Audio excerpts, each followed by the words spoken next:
હાઉસની લાપરવાહી સામે આવી છે। જેડી ટોડલર હાઉસની લાપરવાહીથી વિવાદ સર્જ્યો છે। નાના બાળકોને ગૌમાંસ ખાઈ શકાય તેવું ભણાવાતું હતું। સ્કૂલનો પત્ર વાલીઓના ધ્યાનમાં આવતા ભારે રોષ છવાયો છે। ભારે રોષ આ મુદ્દે જોવા મળી રહ્યો છે। તમામ વાલીઓમાં, વિદ્યાર્થીઓમાં ભારે રોષ ફેલાયો છે, કેમ કે આ પ્રકારે બાળકોને આ પ્રકારનું જ્ઞાન કયા પ્રકારે યોગ્ય છે તે અનેક સવાલો। સંવાદદાતા નિધિરેશ ઓનલાઈન પર જોડાયા છે। નિધિરેશ, સ્કૂલમાં ગૌમાંસ ખાઈ શકાય તે પ્રકારનું જ્ઞાન બાળકોને આપવામાં આવ્યું, શું છે આ વિગતો શું મળી રહી છે આ મુદ્દે? જી સર, આ મુજબ આમાં જે છે એ ગાંધીધામની જેડી ગોયંકા ટોડલ હાઉસની લાપરવાહીનો વિવાદ થયો છે।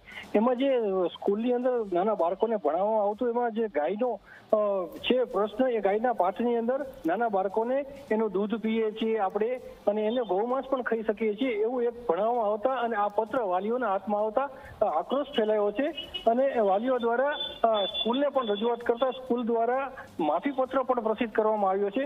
જોકે આ જે અભ્યાસક્રમ છે અને અભ્યાસ નાના બાળકોને કરાવવામાં આવતો હતો તે માટે વાલીઓ દ્વારા આક્રોશ વ્યક્ત થઈ રહ્યો છે। જી જરા।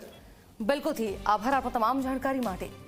તો નાના બાળકોને ગૌમાંસ ખાઈ શકાય તેવું ભણાવાતું હતું, તો આ મુદ્દે અનેક સવાલો થઈ રહ્યા છે।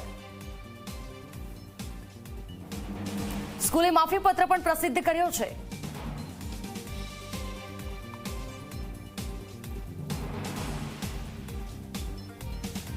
કચ્છની ગાંધીધામની આ ઘટના સામે આવી। જેડી ગોયંકા ટોડલર હાઉસની લાપરવાહીથી વિવાદ સર્જાયો છે।